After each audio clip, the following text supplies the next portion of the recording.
Hi there! In this video we are going to be meeting Predicting Pip. Predicting Pip is a clever canine who helps you to make a logical guess about what could happen next.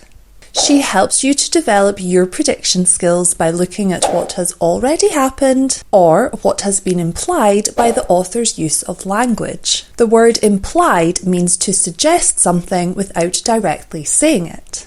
Some examples of Predicting Pip questions are: what situation is most likely to happen next? Do you think the character will change their behaviour? Why? Why not? Based on what you know from the story so far, what do you think will happen next? Give evidence for your ideas. Let's take a look at an example question using this extract from a story called The Golden Shamrock. Prior to this part of the text, the main character Finn was walking through the mountainside and fell.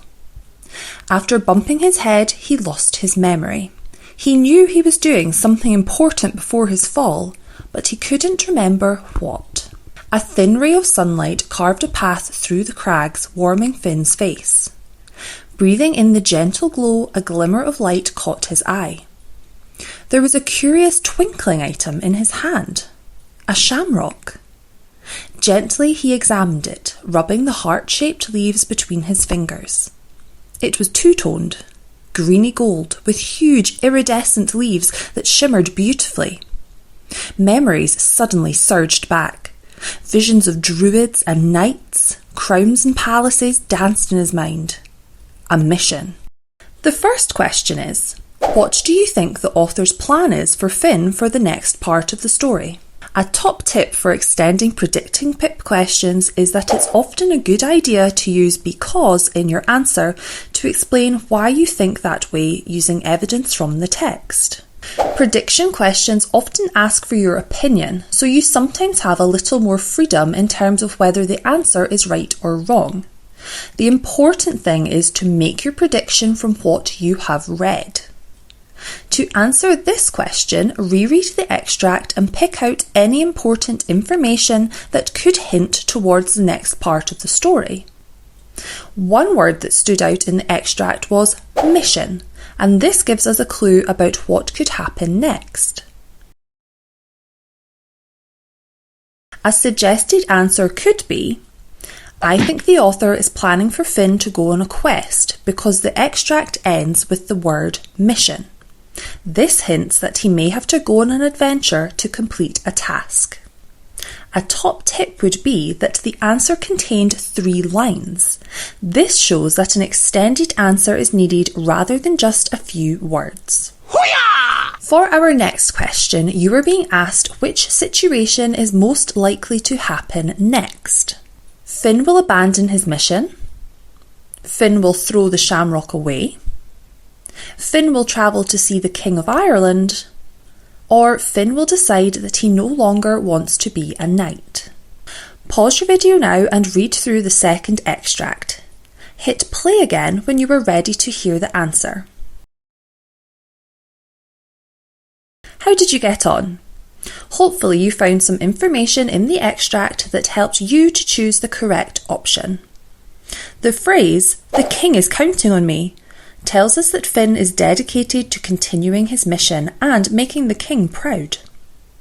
The author introducing the character of the king also hints to us that he may appear later in the story. Therefore, the option that is most likely to happen is Finn will travel to see the King of Ireland. Well done if you got that right. Hoo-yah! In the next question, you are being asked to predict how Finn may feel after hearing what Cathbad said and to explain your answer. The text continues after Finn travels to the king's castle and collapses outside the gates. In this extract, he has just woken up. Pause the video now to read through the third extract and then press play when you are ready. How did you get on? This extract revealed that Finn was in fact not a knight but a druid, and that he stole a horse and armour to go on a mission to save the princess. A suggested answer would be, I predict that Finn may feel shocked and embarrassed about his behaviour. I think this because he seemed very proud to be a knight, when in fact he was a druid and he had stolen a horse and armour. How did you get on with that question? Why not compare your answer with a partner? Remember, your answers may be different, but the important thing is to use the evidence in the text to back up your answer. Hoo-yah! For our final question, you were being asked to predict what Finn said next. Pause your video now to read through the fourth extract and hit play again when you have an answer. How did you get on? As the question asks you to predict what Finn said next, it's important that you write in the speech bubble as if he were speaking and use the first person. Well done if you had any answer that referred to you having the golden shamrock or that you had the cure for the princess. For example, "Guards, let me out! I have the golden shamrock that can cure the princess!" Hoo-yah! I hope this video has helped you to understand all about predicting pip questions. If you still need more help, we have lots more reading videos on the Twinkl website, so make sure to check them out. Thank you for watching.